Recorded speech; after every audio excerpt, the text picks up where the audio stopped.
Hello friends, this is Gaurav Lat big bull coach. So जारी रखते हैं हमारे डेली सीरीज़, आपका मार्केट का डेली डोज आज के लिए, यानी 8 जुलाई 2026 के लिए, that is the 8 July 2026 Wednesday.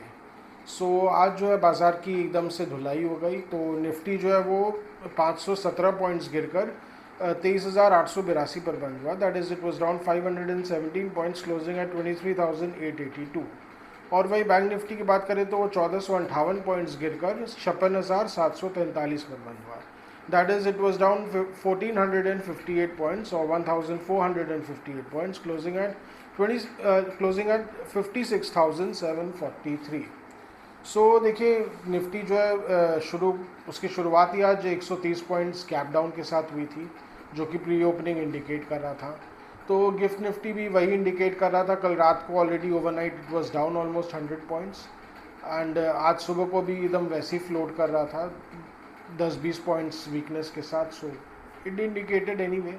तो देखिए, यूएस मार्केट्स तो कल वीक थे ही, उसके अलावा वहाँ के टेक स्टॉक्स तो ज़्यादा वीक थे कल। तो देखिए, टेक स्टॉक्स में खास करके माइक्रॉन टेक्नोलॉजीज, इंटेल, जो वहाँ के सेमीकंडक्टर स्टॉक्स है, उनमें थोड़ा सेल ऑफ देखा गया। That was again in line with Asian markets में जो सेल ऑफ देखा गया। तो कहीं ना कहीं देखिए, प्रॉब्लम ये है कि टेक स्टॉक्स में क्या कंसर्न हो रहा है कि AI has become too expensive. तो उसके कारण डर है कि जो डेटा सेंटर बिजनेस में अग्रेसिव इन्वेस्टमेंट्स प्लान्ड है, उनमें कट डाउन किया जा सकता है। अगर ऐसा होता है तो फिर जो मेमोरी चिप मेकर्स है, उनकी पिटाई हो सकती है, बिकॉज उनके डिमांड पर ही उन्होंने अपने जो मेमोरी चिप्स है उनके दाम अनाप शनाप बढ़ा रखे हैं। अगर कई लोग नोटिस कर रहे होंगे कि खास करके साल भर में मोबाइल फ़ोन्स बहुत महंगे होते चले जा रहे हैं, और इनफैक्ट कई पिछले 4-5 सालों में तो मोबाइल फ़ोन्स में जो इंटरनल स्टोरेज है वो तो बढ़ा ही नहीं है। तो अगर आपने नोटिस किया होगा तो इसका मेन कारण ये है कि जो डेटा सेंटर्स है वो सारा रैम खा जा रहे हैं, जितना भी रैम मैन्युफैक्चर हो रहा है। उसके अलावा जो रोम भी मैन्युफैक्चर हो रहा है वो भी वो खा जा रहे हैं काफ़ी हद तक। तो रैम की तो बहुत शॉर्टेज हो रखी है, जिसके कारण डी रैम प्राइसेस एकदम अनाप शनाप बढ़ रखे हैं। तो इनफैक्ट मुझे खुद अपने लैपटॉप को थोड़ा सा अपग्रेड करना था और उसमें थोड़ा ठीक करना था, तो उसके लिए मुझे जो रैम ख़रीदना पड़ा था वो बहुत ही महंगा पड़ा था। तो यही सब प्रॉब्लम है। सो ये सब के कारण देखिए, टेक स्टॉक्स में एक कंसर्न है कि अब फाइनली हो सकता है एआई जो जो मैसिव इन्वेस्टमेंट्स चल रहे हैं, वो क्या पता उनको कटेल कर दिया जाए। तो उसके कारण टेक स्टॉक्स वीक हो रखे थे। उसके अलावा देखिए, फिर से कल ही इनफैक्ट आप जानते होंगे कि अमेरिका ईरान ने कई सारे जो वेसल्स है, उसके अलावा ऑयल टैंकर्स हैं, उनको टारगेट किया था, जो स्ट्रेट ऑफ हॉर्मूज को क्रॉस करने की चेष्टा कर रहे थे। तो कहीं ना कहीं ईरान इनडायरेक्टली ये बार बार पुश करने की कोशिश कर रहा है कि जो स्ट्रेट ऑफ हॉर्मूज है, अब उस पर ईरान की दावेदारी हो गई है, माने एक तरह से ईरान की दादागिरी हो गई है। तो अब ईरान वहाँ से जो भी टैंकर निकलेगा उससे हफ्ता वसूली करेगा। तो एकदम खुलेआम वसूली हो रही है, because straight of Hormuz is an international water. तो इसमें ईरान ज़बरदस्ती ऑफिशियली तो कुछ कर नहीं सकता है, पर कहीं ना कहीं वो अब ये दिखाना चाह रहे हैं कि अब हम इस पे हमारा आधिपत्य हो चुका है और हम जो चाहेंगे वो तो होके रहेगा। तो इसके कारण बोला जा रहा है कहीं ना कहीं बातचीत जो है वो अमेरिका के साथ वो ख़राब हो रही है। उसके अलावा देखिए, अमेरिका के साथ बातचीत तो कई चीज़ों पे ऐसे आगे बढ़ी है, पर प्रॉब्लम ये है कि ईरान ने साफ कह दिया है कि जो न्यूक्लियर साइट्स अमेरिका ने उनके हिट किए हैं, वहाँ पे वो कोई इंस्पेक्शन नहीं अलाउ करेंगे। तो प्रॉब्लम ये है कि अमेरिका चाहता है कि ईरान के जितने भी न्यूक्लियर साइट्स, जो ऑफिशियल अनऑफिशियल जो भी अभी पते में आए हैं, सारे के सारे इंटरनेशनल इंस्पेक्शन को खोल दिए जाए। तो क्या पता इससे ईरान की कुछ पोल भी खुल जाएगी। तो ईरान ये बिल्कुल नहीं चाहता है। हालांकि शुरू में तो उन्होंने शायद अग्री कर लिया था कि हाँ, वो इंटरनेशनल इंस्पेक्शंस अलाउ करेंगे, पर धीरे धीरे लगता है अब उसमें वो उन्होंने एक्सेप्शंस डालना शुरू कर दिया है। तो इसके कारण कहीं ना कहीं देखिए बातचीत ख़राब हो रही है। और उसके अलावा फिर अमेरिका को भी देखिए रिएक्ट तो करना ही था, तो उन्होंने कल उनका जो शहीद हक्कानी पोर्ट है ईरान का, उसको कल टारगेट किया। तो अब कहीं ना कहीं चीज़ें तो ख़राब हो ही चुकी है। तो आज सुबह को उसके कारण देखिए मार्केट ख़राब था ही। कल ही इनफैक्ट क्रूड ऑयल जो इनफैक्ट ब्रेंट क्रूड जो $68 तक गिर चुका था, कल $70 के ऊपर आ ही चुका था। आज सुबह को $72 पे ट्रेड कर रहा था। तो कहीं ना कहीं अगेन क्रूड ऑयल कंसर्न्स तो अब वापस आने ही लग गए, तो इंडियन मार्केट्स को तो हिट करना ही है। तो सुबह को जो मेजर ऑयल रिफाइनर्स है जैसे बीपीसीएल, रिलायंस इंडस्ट्रीज़, इनकी बैंड बजी हुई थी। उसके अलावा बैंक्स भी प्रेशर में थे आज सुबह से ही। तो आप जानते हैं कई दिन से अभी एचडीएफसी बैंक और आईसीआईसीआई बैंक मैंने खास करके कल से काफ़ी प्रेशर में दिख रहे हैं। आईसीआईसीआई बैंक तो बहुत ज़्यादा ही, तो उसके कारण भी मार्केट का ब्रेथ कुछ ख़राब था।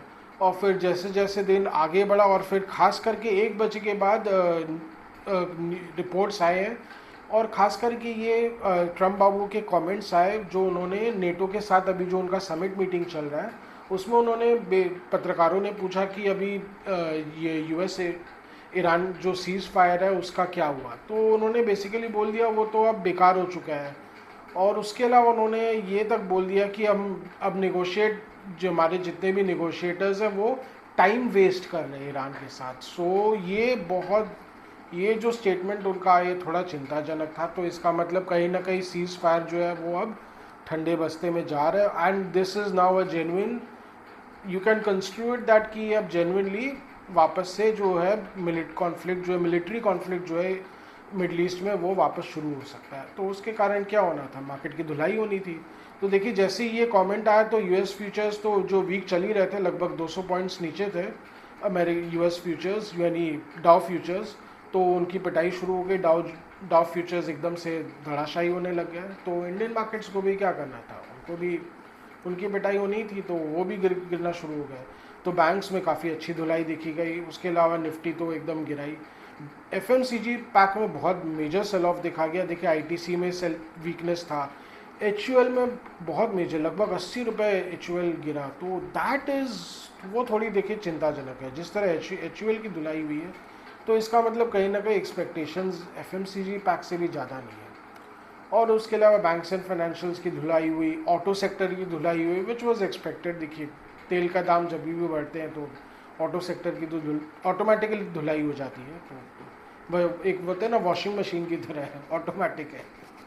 तो ऑटो स्टॉक्स की जैसे टाटा मोटर्स की धुलाई हो गई, महिंद्रा की काफ़ी अच्छी धुलाई हो गई, 3% से ज़्यादा डाउन था ये stock. So that is concerning. उसके अलावा फोर्स मोटर्स जो एक मिड कैप कैटेगरी में आता है उसकी भी अच्छी खासी धुलाई हुई। ये स्टॉक जो 24,000 के हाई से घूमा है अभी लगातार गिरते जा रहा है, 18,000 के नीचे गया, आज 17,000 के लेवल्स पे आ चुके हैं। पर धीरे धीरे जैसे जैसे ये स्टॉक में अब इंडिकेट कर दूं कि ये स्टॉक जैसे जैसे और करेक्ट करेगा नीचे के लेवल्स में ये काफ़ी अच्छा बाइंग अपॉर्चुनिटी देगा। देखिए ये स्टॉक एक तरह मैं खाली ब्रीफ में बता देता हूँ, ये ऐसा स्टॉक था जो एक मार्केट को काफ़ी अंडर परफॉर्म करता था, पर ऑफ लेट इसके कई सारे कार्स ने खास करके इसका एक कार एसयूवी है जिसको इंडियन आर्मी ने प्रेफर किया था। मैं बता दूं गोरखा जो इनका एसयूवी है, तो इसके कारण काफ़ी हद तक इस कंपनी की रिवाइवल हो गई थी और ये कंपनी काफ़ी अच्छा करने लगे। इसका जो स्टॉक 3 या 5,000 के आसपास चलता था एक का एक 24,000 तक चला गया because of companies performance. Company ने पिछले 7-8 सालों में बहुत अच्छा परफॉर्मेंस दिया। सो अभी एक टाइम वाइज करेक्शन चल रहा है एंड इन्वेस्टर्स जो एक वैल्यू प्रोपोजिशन खोज रहे हैं वो ऐसे स्टॉक्स में जब अच्छा करेक्शन आ सकता है आ जाएगा तो फिर वो उसमें थोड़ा सा कंसिडर कर सकते हैं because these are some of the hidden names जो नॉट सो हिडन बट जो मेन मार्केट से थोड़ा सा परे रहते हैं। तो these are some of the stocks जो एक अपॉर्चुनिटी दे सकते हैं आपको। बाकी जो फ्रंटलाइन ऑटो स्टॉक्स तो सब वो तो देखिए मार्केट के हिसाब से ही चलते हैं। और उसके अलावा देखिए ऑटो स्टॉक्स की धुलाई हुई, फिर आपका आईटी स्टॉक्स में थोड़ी वीकनेस थी। सो खास करके बैंक निफ्टी की जिस तरह धुलाई हुई आज दैट वाज स्लाइटली सरप्राइजिंग। मैंने जैसे एकदम निफ्टी जो इनफैक्ट वापस 23,200 के नीचे गया तो फिर एकदम मैसिव सेल ऑफ आ गया। इनफैक्ट 300 पॉइंट्स की तो सेल ऑफ रैली आई निफ्टी में अगर आप देखें 1:30 बजे के बाद, जिसमें जो निफ्टी जो है फाइनली 23,802 805 का निफ्टी ने लो बनाया। सो उसके बाद थोड़ी रिबाउंड आई। तो दैट वाज स्लाइटली मैंने नॉट जस्ट डिसअपॉइंटिंग, ये थोड़ा सा कंसर्निंग है बिकॉज मैंने जैसे कल बोला था कि निफ्टी एक बार लग रहा है 24,300 से लेके 500 के रेंज में घूम सकता है, बट चूँकि अब मेजर जियोपॉलिटिकल फ्लेयर अप हो ही चुका है तो टूटना ही था और टूट के निफ्टी इतना इजीली नीचे चला गया है। इट ओनली शोज़ की जो निफ्टी की जो अभी रैली थी या निफ्टी के गेंस थे दे वर सो फ्रैजाइल। अगर आप देखें इंस्टीट्यूशनल फिगर्स कोई आज ऐसे तो नेट बायर्स ही रहे हैं अगर प्रोविजनल नंबर्स देखें तो D I is by around 1500 crores, F I S तो मोस्टली उन्होंने डक कर दिया, हल्की फुल्की ले वाली की।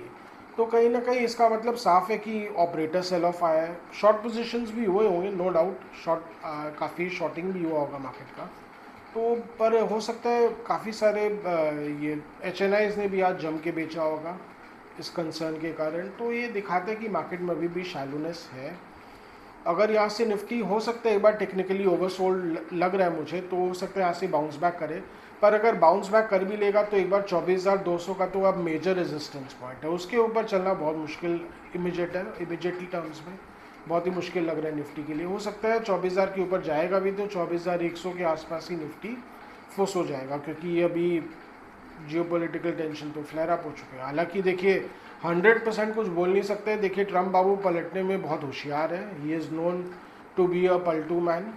तो वो एक कहावत है अमेरिका में टैको करके, ट्रम्प एक्चुअली चिकन्स आउट। तो ट्रम्प बाबू ऐसे आनाकानी करते हैं, नौटंकी करते हैं, बट एक्चुअली वो मान जाते हैं। तो लेट्स सी, हो सकता है क्या पता वो पलटी मार ले, क्योंकि देखिए ईरान के साथ कॉन्फ्लिक्ट करना इतना ईजी भी नहीं है। हालांकि ईरानियंस इसमें ज़्यादा तो ईरान की जनता ही सफ़र कर रही है, ईरान का लीडरशिप तो उन्होंने सफ़र किया ही है, बट उसकी जो ज़्यादा बीटिंग तो उनकी जनता को हो रही है। 200% से ज़्यादा का इन्फ्लेशन है। तो आज ईरान को भी कुछ ना कुछ सोचना चाहिए कि उनकी क्या मांगी हालत है। उनका जो करेंसी रियाल है उसकी तो वैल्यू ख़त्म हो चुकी है। और सो यही प्रॉब्लम है। I hope for the best, क्या पता कुछ वापस पीस का सोल्यूशन निकल जाए। पर अगर नहीं निकलता है तो हो सकता है कि फ्लेयर अप कर जाएगा, वापस से मिलिट्री कॉन्फ्लिक्ट फुल स्केल में शुरू हो जाएगा। हालांकि अभी तक तो अमेरिका ने खाली रिटेलिएटरी अटैक्स ही किए हैं, पर फुल ब्लोन अभी कॉन्फ्लिक्ट तो अभी भी शुरू नहीं हुआ है। सो देखिए ऑलरेडी जब ये 2 महीने लगभग 2 महीना पहले मिलिट्री कॉन्फ्लिक्ट जब एंड हुआ था तो ऐसा थ्योरी बोला जा रहा था कि अभी ये एक जस्ट एक पासिंग स्टेज है। अमेरिका बेसिकली तेल के दामों को थोड़ा रिलैक्स होने दे रहा है। उनके जो तेल के जितने भी स्टॉक्स हैं, वो रिजर्व्स है, वो खाली हो गया, उनको वापस भरेगा, सस्ते दामों में भरेगा, सब चीज़ों को ऑर्गेनाइज करेगा और वर्ल्ड को प्रिपेयर करेगा, जिससे कि हो सकता है आगे चल के वो वापस वॉर में चले जाए। सो देखिए जहाँ तक लग रहा है कहीं ना कहीं ऐसा वो जो थ्योरी था वो राइट है, अब राइट प्रूव हो रहा है। क्या पता हो सकता है वही होगा। अगर ऐसा होता है तो मार्केट ऑलरेडी प्रिपेयर हो ही रहा है, तो वापस अपने आप को प्रिपेयर कर लेगा। तो क्या ऐसे में देखिए नहीं, अगर आज का जो लो है 23,800 का जो निफ्टी का लो है वो अगर टूटता है तो नहीं, Nifty can very well go down all the way to 23,200। हालांकि इसमें ज़बरदस्त एक सेल ऑफ तभी आएगा, देखिए इसमें एफ आई सेलिंग भी अगर आता है तभी यहाँ से और मंदी देखी जा सकती है। नहीं तो फिर कहीं ना कहीं निफ्टी जो गिरेगा वो स्टैगर्ड वे में गिरेगा। अगर एफ आई एकदम जम के बेचते हैं तब फिर खतरा ये है कि निफ्टी बहुत ज़ोरों से गिर सकता है। लेट्स सी क्या होगा, पर कहीं ना कहीं देखिए वीकनेस तो फिर रहेगा ही ना। आज भी अभी शाम को डाउ जोन्स ऑलरेडी 700 पॉइंट के आसपास नीचे है ही, जो कि ऑलरेडी दोपहर में हो ही चुका था। थोड़ी रिबाउंड आई बट अगेन घूम फिर के गिरी जा रहे हैं, तो जिसके कारण गिफ्ट निफ्टी इनफैक्ट एक बार 100 पॉइंट्स ऊपर था तो अभी वापस सड़क के ऑलमोस्ट 20-30 पॉइंट्स ही प्लस में है। सो कल भी ओपनिंग थोड़ा सा डावाडोल ही रहेगा मुझे जहाँ तक लगता है। 23,900 के ऊपर एक बार चल सकता है, पर अगेन 24,000 के ऊपर मुझे जहाँ तक लग रहा है अब चलना मुश्किल रहेगा, बिकॉज सेंटिमेंट बहुत ख़राब हो चुके हैं। हाँ, ये जो अभी फिर से आज मार्केट क्रैश ही हुआ आज का तो बट कहीं ना कहीं अगर मार्केट अभी और करेक्ट करता है तो कई सारे स्टॉक्स ऐसे हैं जहाँ पे अब अपॉर्चुनिटी मिलेगा आपको एंटर करने का या इन्वेस्ट करने का, जैसे कि एफएमसीजी सेक्टर है। तो एफएमसीजी सेक्टर में हो सकता है आपको जो थोड़ा अपॉर्चुनिटीज़ मिले, लाइक HUL, ITC जो फ्रंट लाइन सेक्टर्स हैं, जो फ्रंट लाइन स्टॉक्स हैं इनके। और वहाँ पे उसके अलावा अगर आप देखें तो इलेक्ट्रॉनिक स्टॉक्स जो काफ़ी बड़े थे वहाँ पे भी अब करेक्शन प्रेशर आ जाएगा, तो अगेन उनमें आपको अपॉर्चुनिटी मिल सकता है, like Dixon, like semiconductor stocks भी जो भी केन्स टेक्नोलॉजीज जैसे हैं। सो ये सब कुछ स्टॉक्स है जहाँ पे आपको एंट्री मिल सकता है। और बाकी तो देखिए स्टॉक स्पेसिफिक थीम तो चलते रहेगा। अब जैसे केमिकल स्टॉक्स में आज तेज़ी थी बिकॉज गवर्नमेंट ने एंटी डंपिंग ड्यूटी लगाने का मन बनाया है कई केमिकल्स पे, तो केमिकल स्टॉक्स थोड़ा बहुत करते रहेंगे। और ओवरऑल इनमें देखिए अगर आपको बहुत स्टॉक स्पेसिफिक होना पड़ेगा अगर आपको इसमें इन्वेस्ट करना है। बाकी हो सकता है अभी आगे चल के आज जैसे कोल इंडिया ये सब बड़े हुए थे तो अगर ये सस्टेन मिलिट्री कॉन्फ्लिक्ट चलता है तो जितने पावर स्टॉक्स है, सरकारी पावर स्टॉक्स है, उनमें आपको अच्छा रुझान देखने को मिल सकता है। कोल इंडिया है, उसके अलावा ONGC है, उसमें आपको तेज़ी मिल सकती है। सो ये सब स्टॉक्स एक इंटरिम बेसिस पे आपको थोड़ा अच्छा करता हुआ दिखेंगे। पर ओवरऑल देखिए, अब mid caps and small caps भी थोड़ा वीकनेस दिखा रहे, तो मुझे बहुत ज़्यादा फ़िलहाल उम्मीद नहीं है, बिकॉज देखिए इंस्टीट्यूशनल फ्लोज भी कुछ खास नहीं है ना जस्टिफाई करने के लिए, तो वही वाली बात है। सो अभी लगता है एक बार बाज़ार ख़राब ही रहेगा, बट लेट्स सी अगर ट्रम्प बाबू का मन बदल जाता है या कुछ चीज़ें रिजॉल्व हो जाती है तो फिर चीज़ें बदलेंगी। सो हमारा आज का डेली व्लॉग यहीं तक रखते हैं। आशा करें कि आपको हमारी डेली व्लॉग्स अच्छी लग रही हो। Do like, share and subscribe to our channel to hit the bell icon for regular update on our videos. अगर आपको कुछ स्टॉक स्पेसिफिक जानना हो, मार्केट के बारे में कुछ जानना हो या सेक्टर स्पेसिफिक जानना हो तो please write in the comment section. We will get back to you, help you in any way possible, as much as possible. And again, अगर आपको कुछ अगर कमेंट्स देना हो, फीडबैक देना हो, सजेशंस देना हो तो please write in the comment section. Your comments, your suggestions, your feedback are valuable for us. So आज के लिए थैंक यू।